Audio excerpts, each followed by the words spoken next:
சாய்ராம், என் அன்பு செல்லமே, என்னுடைய தங்கமே, இன்னும் சற்று நேரத்தில் உன்னுடைய முக்கியமான ஆசையில் ஒன்று நிறைவேறப் போகிறது. இது நான் உனக்கு சவாலாகவே சொல்வேன். இன்று நாளை அப்படியெல்லாம் அல்ல, இன்னும் சற்று நேரம்தான்.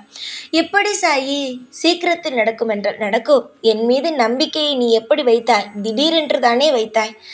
ஒரு ஒரு நபர் மூலமாக என்னை பற்றி நீ தெரிந்து கொண்டாய். அடுத்த நொடி நான் இனி சாயை தான் நம்ப போகிறேன் என்று முடிவெடுத்தாய் அல்லவா? அதுபோல உன்னுடைய கண்ணீரை பார்த்து நான் உடனே முடிவெடுத்து விட்டேன். நீ நல்லபடியாக இருக்க வேண்டும் என்றால் நான் நீ ஆசைப்பட்டதை தர வேண்டும் என்று. ஆசைகள் என்பது என்ன? ஒருவன் மிக மிக ஆசைப்படுவது அவனுக்கு கிடைக்க வேண்டும். அதன் மூலமாக அவன் சந்தோஷம் அடைவான். அதுதான் வாழ்க்கையில் திருப்தியான ஒரு விஷயம். ஆசைகளை எப்பொழுதும் மூட்டை கட்டக்கூடாது என்று நான் சொல்லி இருக்கிறேன். ஏனென்றால் வாழ்க்கையை வெறுத்துவிடும். ஆசைகள் என்பது பிறக்கும் பொழுதிலிருந்து ஒவ்வொரு காலகட்டங்கள் மாறிக்கொண்டே இருக்கும். இன்று நான் இந்த விஷயம் செய்ய போகிறேன், நான் எதிர்காலத்தில் இது போல ஆகப் போகிறேன், அது போல ஆகப் போகிறேன் என்று. ஆனால் அது காலப்போக்கில் மாறிவிடும் என்று வைத்துக்கொள்ளேன். நீ சிறு வயதில் நினைத்திருப்பாய், நான் இந்த வேலைக்கெல்லாம் போகப் போகிறேன், அந்த வேலைக்கு போகப் போகிறேன் என்று. விவரம் தெரிந்த பிறகு என்ன முடிவு எடுக்கிறாயோ அதாகத்தான் நீ ஆகுகிறாய்.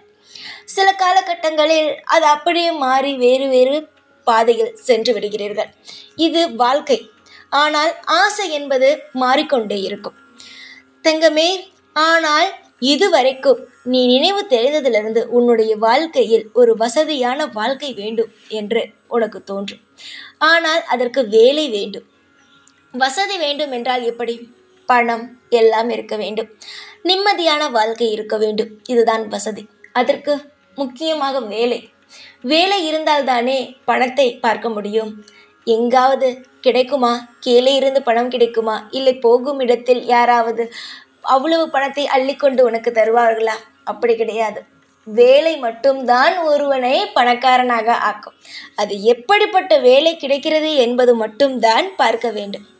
நீ எதிர்பார்த்து கொண்டு இருக்கும் இடத்திலிருந்து உனக்கு சந்தோஷமான செய்தியை நான் அனுப்பி வைத்திருக்கிறேன். சீக்கிரமாக அந்த விஷயமானது உன் காதுக்கு வந்து சேர்ந்துவிடும். நீயும் மிக மிக நாட்களாகவே என்னிடம் நல்ல ஒரு வேலையை தாருங்கள் சாயி, என்னுடைய வாழ்க்கையை சமாளிக்கவே முடியவில்லை, யாரிடமும் போய் கேட்கவும் எனக்கு தெரியவில்லை என்றாய். ஏன் போய் யாரிடமாவது கேட்க வேண்டும்? ஏன் உனக்கு யாரும் இல்லையா? நீ என்ன தனிமையில் இருக்கிறாயா? உனக்கு அம்மா இல்லை, அப்பா இல்லை, எல்லாமாக நான் இருக்கிறேனே. எதற்காக இவ்வளவு கலக்கத்தோடு இருக்கிறாய்? நீ யாரிடமும் போய் கேட்க வேண்டாம், என்னிடம் வந்து கேள். நான் உனக்கு தாய் தகப்பனாக இருக்கிறேன். நான் தான் இந்த உலகத்தை படைத்தேன். ஒவ்வொரு நபரையும் நான் படைத்தேன். நீ எதிர்பார்த்து கொண்டு இருக்கும் வேலையை உருவாக்கியது நான். அந்த வேலையை நான் உனக்கு தரமாட்டேனா? நீ மற்ற மனிதர்களிடம் எனக்கு போய் இந்த வேலையை தாருங்கள் என்று நீ கேட்டால் உனக்கு அவ்வளவான மதிப்பு கிடைக்காது. அதுவே என்னிடமிருந்து போகும் பொழுது நான் கையில் எடுத்து கொடுப்பேன் வேலையை. ஆனால் எப்படி கொடுப்பேன்? நீ கேட்ட அடுத்த நிமிடமா? இல்லை, உன்னை மெருகேற்றுவேன். நீ இந்த விஷயத்தை செய்ய வேண்டும், இந்த வேலை கிடைக்க வேண்டும் என்றால் நீ அந்த வேலைக்காக என்னென்ன விஷயத்தை எல்லாம் செய்கிறாய், உன்னை நீ எப்படி வளர்த்து கொள்கிறாய் என்பதை நான் பார்ப்பேன். அதற்கு நான் உனக்கு முதலில் சோதனைகள், அதற்கு பிறகு நன்மைகள் எல்லாம் செய்வேன். அப்புறம்தான் யாருமே உன்னை நீங்கள் எனக்கு தேவையில்லை, வேலைக்கு நீங்கள் தேவையில்லை என்று சொல்லாத வகையில் உன்னை நான் மிகப்பெரிய ஒரு கட்டத்தில் உருவாக்குவேன். இப்பொழுது உருவாக்கிவிட்டேன். யாரும் உன்னை அசைத்து பார்க்க முடியாத அளவுக்கு நான் உன்னை உருவாக்கிவிட்டேன்.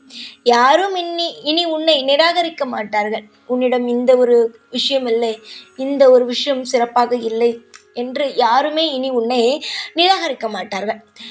ஏனென்றால் அனைத்து விஷயத்தையும் நான் சொல்லிவிட்டேன். ஏகப்பட்ட நிராகரிப்புகளை பார்த்து விட்டாய். இனி யாராவது ஏதாவது சொன்னால் கூட போகட்டும், நான் பார்த்து கொள்வேன் என்று சொல்லும் அளவுக்கு நீ வந்து விட்டாய். அந்த அளவு நீ முன்னேறி விட்டாய் தங்கமே. நீ நினைத்துக்கொள், பெருமைப்பட. எந்த ஒரு நிலையில் இருந்தாலும் நீ உன் வாழ்க்கையை காப்பாற்றி விடுவாய் என்ற ஒரு மனதில் தைரியத்தோடு சிரித்துக்கொள். நான் பார்த்து விடுவேன். நான் எவ்வளவோ பார்த்து விட்டேன். இதெல்லாம் என்ன சின்ன விஷயம், நான் பார்த்து கொள்வேன் என்று தைரியமாக சொல்.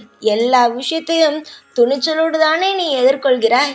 எல்லா விஷயத்தையும் நீ தனிமையில் இருந்து தானே எல்லாவற்றையும் செய்கிறாய். யாராவது வந்து உன் குடும்பத்தை பார்க்கிறார்களா?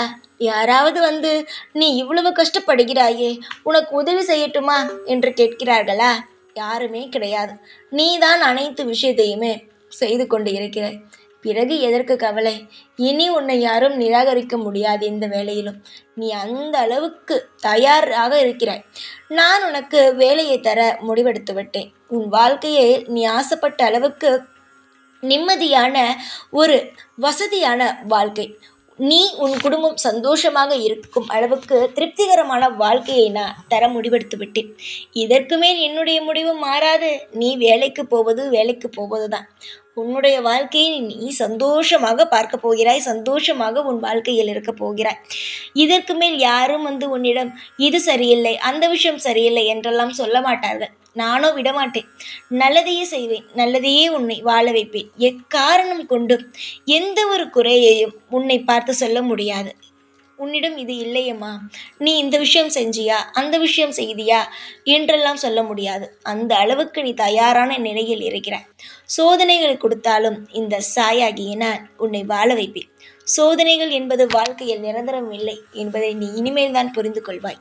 நீ எல்லா விஷயத்தையும் தெரிந்து கொண்டாய். நல்ல தயார் நிலையில் இருக்கிறாய். யார் என்ன சொன்னாலும் வாழ்க்கையில் நிச்சயமாக தனிமையில் இருந்தாவது நீ போராடி வந்து ஜெயித்து விடுவாய். எந்த ஒரு நிலையிலும் யாரை பார்த்தும் பயப்பட வேண்டாம். நமக்கு எதுவுமே கிடைக்கவில்லையே, வாழ்க்கை மாறுமா என்ற ஒரு நிலைக்கெல்லாம் வர வேண்டாம். வாழ்க்கை மாறும். நான் மாற்றுவேன். எல்லோரும் நிச்சயமாகவே உன்னுடைய வாழ்வில் இருக்கும் அனைத்து சோதனைகளையும் நீக்கி சந்தோஷத்தை நானே தருவேன். நீ தேடி சென்ற அதிர்ஷ்டங்கள் அனைத்தும் உன்னை தேடி வரும் என்று சொன்னால் நம்புவாயா?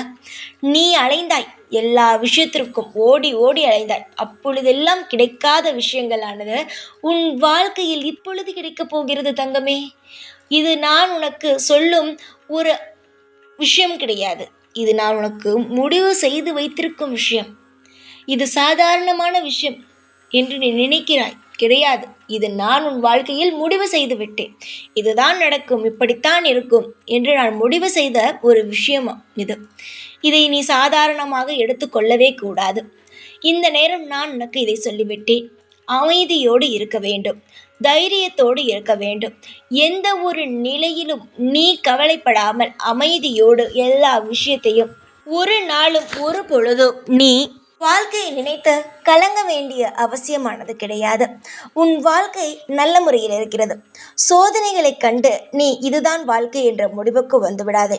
சோதனைகள் நிச்சயமாக நீ இப்பொழுது சாதிக்கப் போகிறாய் பார், அப்பொழுதுதான் புரியும். இது சோதனைகள் கிடையாது, சாய் நமக்காக கொடுத்த ஒரு வாழ்க்கை என்பதை இனிமேல் தான் நீ உணர்வாய்.